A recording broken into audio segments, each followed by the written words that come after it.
합니다. 오늘 저녁에 나오신 여러분들을 주님의 이름으로 환영하고 축복합니다. 빌립보 교회는 우리가 계속해서 지금 첫날부터 살핀 바대로 유럽에 세워진 최초의 교회입니다. 유럽의 최초로 세워진 교회라고 해야 되겠지요. 사도 바울이 2차 전도 여행 때, 개인적으로는 전도 여행이라는 표현이 썩 좋지는 않습니다만 또 딱히 다른 말로 표현할 수가 없어요. 선교 여행하는 것도 그렇고 뒤에 여행이 붙어서 그럴 수 있는데 어쨌든 2차 전도 여행 때 세운 교회가 이제 빌립보 교회입니다. 사도 바울에게 있어서 이 빌립보 교회는 매우 의미 있는 곳이죠.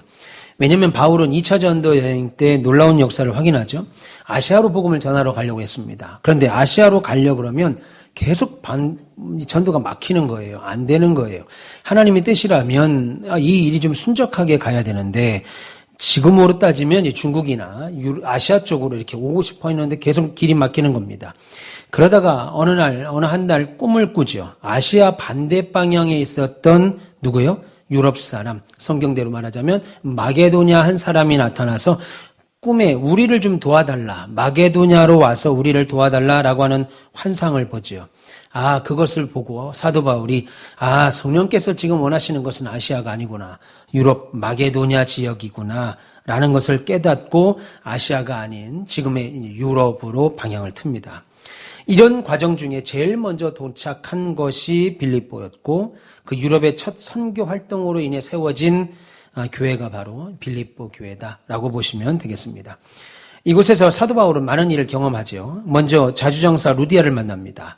그리고 점치는 귀신 들린 여자를 성령의 역사로 귀신을 내어 쫓아주며 고치어 주기도 하죠. 그런데 이 일로, 귀신을 내어 쫓는 일로, 제가 난예배 때 한번 설교했던 기억이 나는데 이 일로 바울과 그의 동료인 실라가 우리에게 이상한 도를 전한다라고 하고, 사실은 그 포주가 그 여자로 통해서 더 이상 돈을 벌지 못하니까 그를 관아에 고발했지요. 그리고 감옥에 갇힙니다. 매를 맞고 만신창이가 된 몸으로 쇠고랑에 차여 지하 깊은 감옥에 갇혔지만 그곳에서 바울과 실라는 하나님 앞에 원망, 불평, 짜증, 예수 믿는 게 뭐 있다이냐, 내가 다른 거 하는 것도 아니고 복음 전하다가 귀신 내쫓아서 여자 구해준 게 단데 이게 뭐냐 하지 않고 거기서 뭐 했다고 그랬어요? 유영남 권사님, 안으로 좀만 들어오시겠어요? 우리 최혜성 권사님이 저를 자꾸 보려고 하는데 그게 엄청 거실려요, 지금. 그냥 안으로 쑥 들어오세요. 우리 강인정 집사님 뒤에서 잘 안 보이셔서 이렇게 보시는데 저도 보고 싶어서 그래요. 예, 안으로 조금만 들어오시면 좋겠습니다. 안으로 들어오라고 이동했으면 좋겠다 했다가 교회 안 나온 분이 있어요. 나 그래서 말도 못 걸겠더라고요. 예. 어쨌든 그곳에서 하나님 앞에 바울과 실라가 찬양하고 기도하니까 터가 움직이고 감옥의 문이 열리죠. 그런 기적의 사건이 일어납니다. 그 일로 인해서 간수장과 그 가족이 예수를 믿고 구원의 역사가 일어나죠. 그리고 빌립보 도시의 복음 전파가 시작됩니다. 그래서 이 내용이 사도행전 16장 31절에 나오죠. 주 예수를 믿으라. 그리하면 너와 내 집이 구원을 얻을 것이다. 이 유명한 구절이 바로 오늘 빌립보 교회 요 상황의 이제 배경이라고 보시면 되겠습니다. 어쨌든 성령님의 강권 가운데 인도함을 받았던 유럽의 첫 도시자 첫 교회가 세워진 빌립보 도시는 하나님의 매우 강력한 은혜와 섭리가 있었던 것입니다. 이 외에 빌립보 교회에서 바울은 많은 사역을 간직하고 추억을 간직했던 의미 있는 교회라고 할 수 있습니다. 바울에게 의미 있는 사건들이 많이 있었던 곳인 만큼 빌립보 교회 성도들 신앙 또한 매우 모범이 되는 그런 교회였습니다. 비록 적은 수로 시작했습니다. 개척한 지 얼마 되지 않은, 교회가 시작한 지 얼마 되지 않은 그런 교회죠. 그럼에도 불구하고 열심히 주를 섬기고 서로 사랑하고 봉사하고 궁핍한 가운데 그들이 왜 궁핍했는지, 빌립보 교회 성도들이 왜 궁핍하게 살았는지는 뒤에 가서 다시 설명을 하겠습니다. 그런 가운데도 바울의 사역을 돕고자 수차례 선교 헌금을 보내는 일들까지 빌립보 교회가 감당하죠. 작은 교회고 이제 막 시작한 신생교회고 여러 어려운 상황 가운데 있었지만 빌립보 교회는 언제나 넘치는 헌신이 있었고요. 아울러 감사가 가득했던 교회입니다. 오늘 이제 빌립보 4장 거의 마무리를 끝나가면서 오늘 본문에 나오는 바울이 빌립보 교회를 향하여 마지막 칭찬하는 내용, 빌립보 교회의 모습을 통해서 건강한 교회는 어떤 교회인가 살피는 우리가 됐으면 좋겠습니다. 먼저 건강한 교회의 빌립보 교회는 복음 사역에 참여하는 교회입니다. 여러분 본문 15절과 16절 보세요. 빌립보 사람들아 너희도 알거니와 복음의 시초에 내가 마게도냐를 떠날 때 주고받는 내 일에 참여한 교회가 너희 외에 아무도 없었다. 데살로니가 있을 때에도 너희가 한두 번뿐 아니라 두 번이나 나의 쓸 것을 보냈다라고 말합니다. 지금 바울이 매우 놀라운 말 두 가지를 하는데요. 하나는 복음에 참여한 교회가 빌립보 교회 하나밖에 없었다. 바울이 개척한 교회가 서신서만 해도 벌써 10수개가 되는데 복음을 위하여 함께 동참한 교회가 빌립보 교회 하나뿐이었었고 그것 또한 데살로니가 가서 복음을 전할 때 거기까지도 복음을 위하여 수고했던 쓸 것을 보내준 교회가 빌립보 교회 하나라는 거죠. 여러분 마게도냐는 지금의 유럽입니다. 빌립보는 마게도냐의 지역에 속한 도시로 바울의 마게도냐 첫 선교지였습니다. 데살로니가 역시 마게도냐 지역에 세워진 교회죠. 데살로니가도 또 빌립보도 다 마게도냐라고 하는 지역에 있는 교회인데 빌립보에서 빌립보 교회를 세우고 복음을 증거한 다음에 다시 데살로니가에 가서 복음을 전하고 그곳에서 데살로니가 교회를 세운다고요. 그런데 이런 가운데 교회를 소위 이제 개척이라고 하겠습니다. 교회를 세운 지 얼마 되지 않는 신성교회인 이 빌립보 교회가 물심양면으로 돕는 겁니다. 예. 교회를 오래 다녔다고 해서 반드시 신앙이 성숙된 건 아니죠. 물론 교회를 오래 다닌 분들은 신앙이 성숙돼 있지요. 그런데 예수님을 믿는 지 얼마 되지 않는 성도들의 신앙도 상당히 성숙되는 경우를 봅니다. 1, 2년, 등록한 지 1, 2년도 안 되고 2, 3년도 안 됐는데 여전도회, 남전도회 회장을 하시는 분들을 제가 너무 많이 봅니다. 교회를 한 번도 다닌 적이 없는데 세례를 받고 2, 3년 안에 기관장이 되고 교사가 될 만큼 신앙이 성장하는 성도들을 봅니다. 여러분, 빌립보 교회 성도들이 그런 사람들이었죠. 교회를 다니고 주일날 예배를 드리는데 그걸로 끝나는 겁니다. 주일날 한 번 교회를 다니는 것으로 끝나고 일주일 내내 교회가 하는 사역에는 아무 관심 없고 마음도 없다가 다시 주일이 돌아오면 습관적으로 찾아오는 그런 성도들이 아니었고 교회가 하나님의 일을 한다고 할 때는 거기에 마음과 함께 자신의 물질까지도 사용했던 교회. 오히려 유일하게 빌립보 교회 하나였다라고 바울이 말하고 있지요.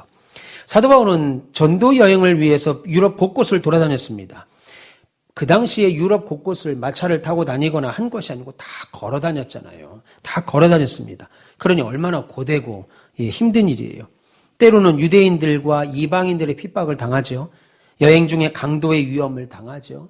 지금이야 우리나라처럼 얼마나 좋습니까? 외국인들이 우리나라 오면 놀라는 게 그거 아니에요? 밤 11시, 12시, 1시, 새벽 2시에도 그냥 마음대로 다니는 거예요. 외국은 불가능합니다. 선진국인 미국도 그렇죠. 밤 12시 혼자 다닐 수 있어요? 흑인사는 할렘가에? 죽으려면 무슨 짓을 못해. 그죠? 제가 살던 인도 뉴델리 수도도요. 해 떨어지면 못 다녀요. 다니려면 이만한 마대자루 몽둥이 있죠? 그 몽둥이 하나씩 들고 다녀야 돼요. 예. 그걸로 들고 다니면 벽을 그걸 드르륵 하고 다니거나 하여간 뭐가 있어야 돼요. 손에. 정상적으로 못 다닙니다. 그러니까 상점들이 다 4시, 5시, 6시면 문을 다 걸어 잠그죠. 우리 보세요. 편의점 24시간이에요. 돈 없어서 못 사 먹지, 음식이 없어서 못 사 먹지 않아요. 요즘은 배달의 민족이든 배달의 친구든 뭐 어떤 것든 그냥 핸드폰에 돈만 있으면 그냥 다 집 앞까지 가져다 줍니다. 와, 정말 진짜 우리나라는 좋은 나라입니다. 택배 보세요. 예전에는 저 몇 년 전만 해도 택배 시키면 2박 3일이었습니다. 근데 지금은 그 다음날, 심지어 밤에 시키면 그 다음날 아침에 와요. 교회 전등이 3개가 나갔습니다. 토요일날. 우리 전사님들이 목사님 지금 번개로 시키면 된대요. 번개가 뭐예요? 번개 시키면 내일 새벽에 온다는 거예요. 주일인데도 택배가 와요. 주일에도 택배가 와서 전등을 갈아 꼈어요. 본당 말고 2층에 매실에. 그러니 참 좋은 시대, 좋은 세상을 살고 있습니다. 근데 그 당시는 이런 세상이 아니었죠. 강도의 위험, 그냥 길 가다 제일 무서운 게 귀신이 아니고 사람이에요. 사람 만나면 제일 무서워요. 동물, 호랑이, 사자, 호환마마라고 그러잖아요. 호환이 뭐예요? 호랑이에 물려 죽는 거예요. 조선시대 1년에 18,000명씩 호랑이에 물려 죽었어요.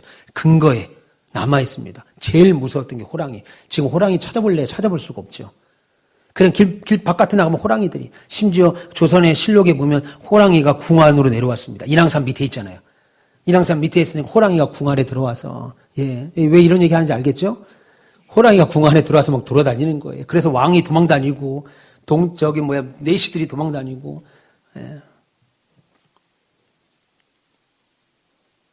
호랑이 잡는 사람들이 와서, 호랑이를 잡아가고, 뭐 이런 게 다 실록에 남아있습니다. 지금은 그런 거 없죠. 파선합니다. 배를 타고 갔더니 폭풍에 파선하고, 추위에 떨고, 배고픔과 굶주림에 처하고, 근데 이 모든 고난 다 예수 복음을 전하기 위함이었는데 이 환난을 이겨내고 끝까지 전도 사역을 포기하지 않을 수 있었던 이유가 있었는데 그것은 물론 하나님의 도우심과 은혜가 있었지요. 그와 함께 더불어 성도들의 기도와 빌립보 교회 성도들의 기도와 사랑이 있었기에 가능했습니다. 여러분, 특별히 빌립보 교인들의 끊임없는 관심, 사역에 대한 바울의 사역에 대한 사랑, 기도가 있었어요. 그럴 때마다 바울이 지치잖아요. 복음을 전하는 것에 지금도 반대하지만 그 당시는 이루 말할 수 없는 핍박이었습니다. 그럴 때마다 빌립보 교회 성도들을 생각하며 힘을 냈다고요. 그들의 사랑, 관심, 그리고 헌신을 통해서 위로받죠. 다시 일어나는 힘을 얻습니다. 목사가 성도들을 바라보면 위로를 받습니다. 어떤 성도를 바라보면서는 위로를 받고 누구를 통해서는 힘이 더 빠지기도 하죠. 그런 것처럼 빌립보 교회 성도들은 바울에게 힘을 주는 성도들이었습니다. 특별히 바울에 의해서 세워진 교회가 너무 많았는데 바울에 의해서 세워진 많은 교회 중에서도 유럽, 마게도니아 지역의 전도 여행을 도운 교회는 빌립보 교회가 유일하다라고 말할 정도였어요. 빌립보 교회만 바울의 사역에 관심이 있었던 거예요. 빌립보 교인들은 바울이 전도 여행을 할 때, 복음을 전하러 다닐 때 강도의 위험, 파선의 위험, 배고픔과 추위와 핍박의 위험, 이런 엄청난 위험 가운데도 복음을 전하는 복음을 전하는 일이 얼마나 어렵고 힘들까 늘 걱정했습니다.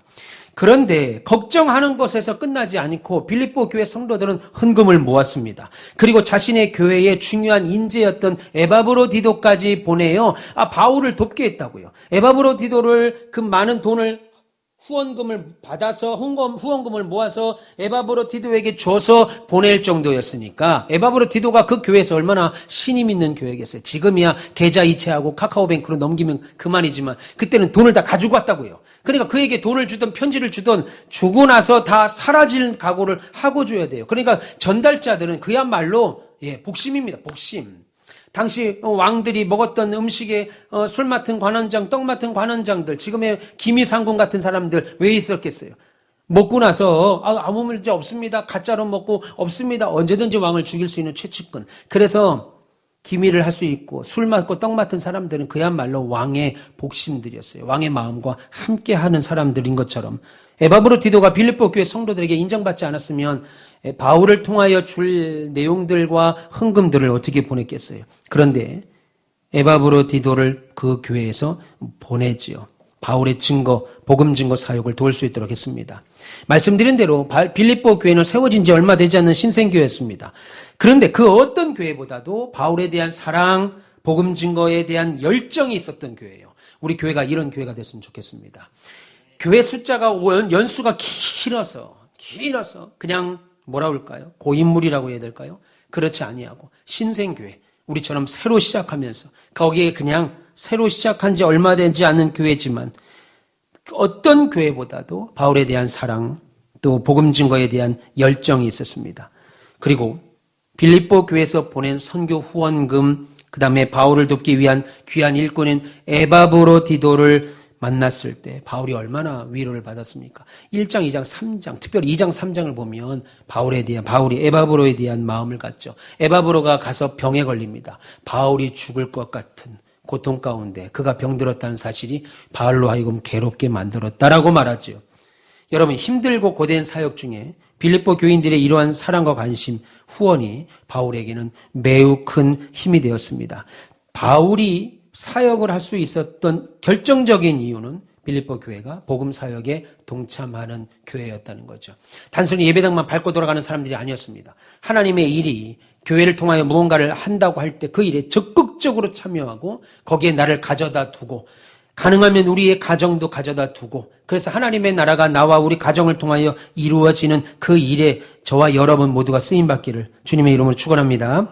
두 번째는 복음 사역에 동참했다면 더 나아가서 빌립보 교회는 괴로움까지 사도 바울의 사역을 통한 괴로움까지 참여하는 교회였습니다. 사역에 있어서 후원자가 되어진 이 빌립보 교회에게 바울은 칭찬합니다. 너무 잘하고 있다. 니들의 그 한 모든 일이 너무 고맙다. 칭찬하면서 단순히 이것은 돕는 것으로 끝나는 것이 아니고 너희들이 나한테 보내주는 얼마간의 물질 그리고 사람을 에바브로디도를 보내주고 늘 나에게 편지를 써주고 관심을 가져두는 것은 그냥 단순히 나를 돕는 것이 아니고 놀랍게도 이 일은 내 자신의 괴로움에 함께 동참한 것이다 라고 말하는 겁니다. 나는 지금 다른 곳에 가서 빌립보가 아니라 다른 곳에 가서 복음을 전하고 있는데 데살로니가에 가서 복음을 전하는데 빌립보 교회 성도들에게 내 괴로움과 함께 지금 이곳에서 동참하고 있다라고 말합니다. 보면 14절에 너희가 내 괴로움에 함께 참아하였으니 잘하였도다. 이렇게 말합니다. 바울은 자신의 괴로움을 말하죠.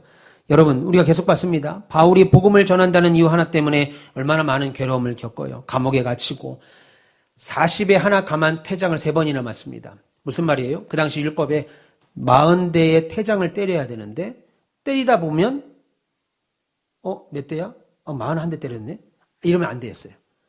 때리다 보니까 신나게 때리다 보니까 41대인 거예요. 그래서 늘 하나 빠지게 때렸습니다. 율법을 하나 더 치면 안 돼요. 그래서 39대, 40에 하나 감한 39대를 때렸다고요. 사람이 쉬다 보면 잊어버리잖아요. 돈은 쉽니다. 10,000원짜리를 쫙 쉬어요. 제가 설날 때, 제가 어릴 때, 중학교 다닐 때, 고등학교 다닐 때, 이모님을 오랜만에 만나면 우리 고모 쪽은 짰어요. 아버지 쪽은 짜. 근데 이모 쪽은 조금 넉넉히 주셨는데, 찾으면 쫙 돈을 쉬어요. 근데 해셔봐야 100만 원입니까? 1000만 원입니까? 해봐야 10만 원, 20만 원, 언저리인데. 쭉 쉬는데 쉴 때마다 돈이 달라져요. 분명히 쉬면 15만 원인데, 그 다음에 쉬면 14만 원. 뭐지? 또 쉽니다. 그럼 16만 원. 괜히 기분이 더 좋아져요. 한 번 더 쉬면 17만 원 될까? 또 지면 다시 14만 원. 한 6번을 쉬어서 나중에는 안 되니까 한 장씩. 하나, 둘, 셋. 웃으세요. 설날에 기분이 좋아가지고 쉬다가 막 흥분해지니까 쓸 때마다 틀려지죠. 그럴까봐 40에 한 대 감한 39대를 맞춰 때리는 거예요. 39대를 때려도 어느 때 40대를 때리니까 그런 태장을 3번이나 맞고 수도 없이 생명을 위협받을 일을 겪으했습니다. 그런데 이 일을 바울 나 혼자만 겪은 게 아니고 실제적으로는 바울이 겪은 거죠. 바울만 겪은 거죠. 그런데 나만 겪은 일이 아니고 나를 돕고 후원한 빌립보 교회의 성도들 너희들도 지금 나의 이 고난 내가 40에 하나 뺀 태장을 맞아도 너희들도 함께 지금 이 자리에서 맞고 있는 거다라고 말하면서 그 괴로움에 함께 너희들이 참여하고 있다. 너무 감사하다. 너무 고맙다라고 말하는 거예요. 여러분 이것은 단순히 빌립보 교회 성도들의 후원이 고맙고 감사해서 그냥 인사치레로 한 말이 아닙니다. 생각해 보세요. 빌립보 교회는 이방인들이 개종한 교회예요. 이방인들이 원래는 우상을 섬기던 사람들이 바울을 통하여 그리스도인이 된 사람들입니다. 그래서 당시는 빌립보 교회 이 그리스도인에 대한 핍박이 극에 달했는데 그리스도인들에 대한 적지 않은 핍박이 존재했죠. 유대인들에게는 그리스도인들이 뭐겠어요? 이단들이죠. 저것이 하나님 외에 또 다른 복음을 전하니까 유대 입장에서는 하나님을 같이 말하고 있는 유대 입장에서는 이단으로 여겼고 헬라인들에게는 기독교가 그 당시 로마의 제국 황제를 숭상하는 그 나라 사람들에게는 사회를 어지럽히는 요즘 말하는 소위 사이비들, 불량 종교였습니다. 그러니까 유대인들에게는 이단들이고 헬라 문화권에 있었던 사람들에게는 불량 종교로 사회를 어지럽히는 불량 종교로 여겼지요. 그뿐 아니죠. 기독교인들 중에 잘 사는 사람들이 거의 없었습니다. 초대 기독교인들 중에는 믿는 자라고 하면 2가지 종류가 있었습니다. 잘 사는 사람들 가운데 믿는다 하더라도 믿음을 걸리면 다 그 가산이 빼앗겼습니다. 다시 말해서 그 당시는 예수 믿으면 바울이 살았던 그 당시는 예수 믿으면 가문의 모든 재산이 몰수됩니다. 지금 우리 조선시대에 그랬던 것처럼 몰수가 돼요. 생각해 보세요. 그럼 하루아침에 재산, 가게, 사업장, 아내, 자식 싹 다 없어지는 거예요. 그뿐 아니라 대부분 자유가 없는 노예나 종들이 예수를 믿었습니다. 제가 있던 인도에도 마찬가지예요. 부자들보다는 가난한 사람들이 예수를 더 많이 믿습니다. 그럴 수밖에 없는 게 복음이 윗사람의 기득권을 깨부수고 평등을 이야기하고 남녀 차별을 파괴하는 종교고 그 안에 들어가서 그들과 함께하는 것이기에 대다수 처음에는 어려운 사람들, 쉽게 말하면 하루 벌어 하루 먹고 사는 그런 사람들이었어요. 자신의 재산이 없는 사람들, 기업이 넉넉지 않았던 사람들, 그런데 그들이 복음을 위하여 고군분투하고 있는 바울과 자신들이 받은 복음의 빚을 되갚기 위하여 하나님의 은혜에 너무 감사하니까 자신의 귀한 물질을 막 교회와 바울의 선교 헌금으로 내놓는 겁니다. 이뿐 아니죠. 막 세워진 교회니까 지금 일꾼이 얼마나 필요하겠어요. 우리 교회도 얼마나 일꾼이 필요합니까? 지금 막 주일학교, 교회학교가 막 부흥합니다. 교사가 필요해요. 헌신된 자들이 필요합니다. 그럼에도 불구하고 빌립보 교인들은 자신들의 귀한 일꾼인 에바브로디도까지 아낌없이 바울을 위해서 보냅니다. 여러분, 말할 수 없는 값진 헌신이죠. 성경에 나오지 않지만 에바브로디도를 통해서 많은 선교비를 보내고 나서 물질도 보내고 사람도 보냈는데 그걸로 끝나겠어요? 아니죠. 빌립보 교회 성도들은 물질과 사람은 우리가 보냈지만 자신들이 함께하지 못하는 것, 더 많은 것들로 도와주지 못하는 안타까운 마음으로 더 많이 바울을 위하여 기도했을 겁니다. 여러분, 저를 위해서 기도해 주세요. 제가 여러분들을 위해서 기도하는 것처럼 여러분들도 저를 위해서 함께 해주고 기도하셔야 됩니다. 바울이 지금 그 마음에 기뻐한 거예요. 얼마간의 물질을 받고 얼마간의 도움 받는 그것 때문에 기뻐한 것이 아니라 빌립보 교회가 신생교회인데 이렇게 성숙된 모습으로 복음을 위하여 나의 사역을 위하여 애썼는가? 그 기도. 그래서 바울은 영적인 최전선에서 힘들게 싸우고 있었지만 빌립보 교인 역시 그냥 우리를 개척하신 분이지, 우리 교회를 세운 분이지 라고 끝나지 않고 두 손 놓고 있지 않고 자신이 할 수 있는 최선의 것으로 바울을 돕고 그들이 있는 곳에서 열심을 다했습니다. 바울은 그래서 이 일에 나만 지금 고난받고 있는 것이 아니고 너희들도 지금 괴로움을 함께 감내하고 있다. 이렇게 말하고 있는 거지요. 마지막으로요. 빌립보 교회는 모든 상황에 감사하는 결국 그런 교회였습니다. 말씀드린 대로 빌립보 교회는 어려운 상황에서도 모든 복음 증거 사역에 바울의 사역에 힘을 다하여 참여했습니다. 물질, 마음, 사랑, 기도로 도왔습니다. 그러면 자신들도 힘들고 어려운 상황인데 그렇게 기꺼이 도울 수 있었던 이유가 뭘까요? 빌립보 교회 성도들은 그 이유는 감사하는 마음이 있었다고 믿습니다. 말씀드린 대로 빌립보 교회는 이방인들의 교회죠. 하나님을 알지 못하는, 그리스도를 알지 못하는 이방인들입니다. 구원의 복된 소식을 들어본 적이 없는 사람들. 그런데 흑암에 있던 그들이었는데 바울을 통해서 빛의 복음을 그들이 받아들이고 나서 그리스도인이 됐습니다. 예전에는 몰랐습니다. 죄와 사망에서 영벌을 할 심판받을 자신들이었다는 걸 몰랐는데 복음을 통해서 내가 이제는 둘째 사망의 해를 받지 않는 그리스도인이구나, 하나님의 백성이구나라고 깨닫게 되죠. 그래서 복음으로 인하여 내가 새로운 사람이 됐다는 사실에 감사하고 자신들을 자녀 삼아주신 하나님께 감사했죠. 그러니 빌립보 교회 성도들이 어떻게 가만히 있을 수 있겠어요? 복음의 빚진 자로서 자신들도 이 사역에 동참해야 된다라고 말합니다. 여러분, 말로만 하지 않고 행동으로 옮긴 거죠. 여러분, 신앙은 말에 있지 아니하고 행함에 있습니다. 여러분, 우리는 믿음으로 의롭다함을 입지요. 우리는 믿음으로 하나님을 믿는 것으로 의롭다함을 칭의를 받습니다. 그런데 만일 그 믿음이 진실하다면 우리가 지금 새벽에 야고보서를 통해서 말씀을 나눴습니다. 그에 걸맞은 실천이 따라와야 돼요. 여러분이 갖고 있는 믿음이 진실한 거라면 그에 걸맞은 실천이 뒤따라와야 됩니다. 다시 말해서 구체적인 증거가 나타날 때, 증거가 필요할 때 너의 믿음을 보여주십시오라고 하는 증거가 필요할 때 나타나지 않는 믿음은 믿음이 아니라는 거죠. 진짜 믿음이 아니라는 거예요. 그래서 오늘 새벽에 나눴죠. 야고보서 2장을 보면 야고보 서더가 믿음과 행위, 너가 믿음이 있다고 하면 행함이 있어야 되고, 너는 행함이 있느냐? 믿음이 없는데 행함이 있다고 하느냐? 그럼 네 믿음을 보여달라라고 말하면서 결정적으로 뭘 끌어와요? 귀신을 끌어온다고요. 놀랍게도 야고보 사도가 행함과 믿음에 대하여 얘기하면서 귀신을 끌고 옵니다. 그러면서 귀신이 야고보서 2장에 뭐라고 그래요? 귀신도 하나님의 존재를 알고 두려워하고 떤다라고 말합니다. 귀신이 하나님을 알아요. 하나님의 존재를 알고 두려워 떤다라고 말합니다. 그런데 생각해 보세요. 귀신이 하나님을 알아요. 누구보다도 우리보다 더 하나님에 대하여 확실히 알 겁니다. 그래서 하나님을 알아요. 심지어 그 하나님을 두려워까지 합니다. 귀신이. 그런데 우리가 그것을 보고 참된 믿음이라고 할 수 있습니까? 마귀를 보고 마귀 제 믿음 있네. 하나님을 알고 저 하나님 앞에 두려웠더니 저건 믿음 있네 라고 말하지 않잖아요. 그 믿음은, 그 귀신은 하나님의 믿음이라고 말하지 않습니다. 왜요? 하나님의 말씀이 하나님께 순종하지 않기 때문이죠. 야고보 사도가 아주 직설적으로 귀신을 끌고 오면서 귀신도 하나님에 대하여 알고 하나님을 생각할 때 두려워 떨지. 그런데 우리가 그 귀신의 믿음을 보고 믿음이라고 말하지 않는 이유는 순종이 없다 이겁니다. 하나님의 뜻에. 그런데 너희가 하나님을 믿었느냐 아느냐 그러면 그 말씀에 대한 순종, 행위가 따라와야 된다. 그렇게 말하죠. 귀신도 두려워 떠는 거 그거 믿음 아니야. 그거 가짜야. 그거 순종이 없는데 그게 무슨 믿음이니? 우리보다 더 귀신이 하나님에 대해서 정확히 알지만 그거 믿음 아니야 라고 말하면서 우리가 진짜 믿음이 있다면 하나님께 순종해야 된다. 행함으로 나타나야 된다. 그것이 살아있는 믿음이다 라고 말씀을 드렸습니다. 여러분, 오늘 빌립보 교인들의 이러한 아름다운 모습들이 하나님의 놀라운 보상을 갖고 왔습니다. 17절 18절 보세요. 내가 선물을 구함이 아니요 오직 너희에게 유익하도록 풍성한 열매를 구함이라. 내게는 모든 것이 있고 풍부한지라.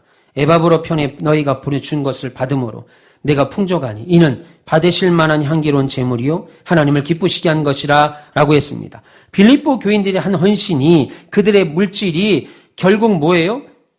감사가 빌립보 교회의 유익이 됐다는 거예요. 나는 바울의 유익을 위하여 우리가 애썼는데 돌아보니까 하나님이 그 애씀이 오히려 빌립보 교회를 유익을 줬고 열매가 됐다는 거예요. 여러분들이 교회를 위하여 헌신한 거, 하나님의 나라를 위하여 헌신한 게 나는 상관없고 하나님만 잘 되는 것 줄 알고 그 사역에만 쓰임받는 줄 알았는데 돌아보니까 내가 오히려 내가 풍성해지고 내가 열매를 받았다는 거예요. 김승하 성도님이 교회를 위하여 수고한 그것들이 나한테 돌아왔다는 거예요. 나한테.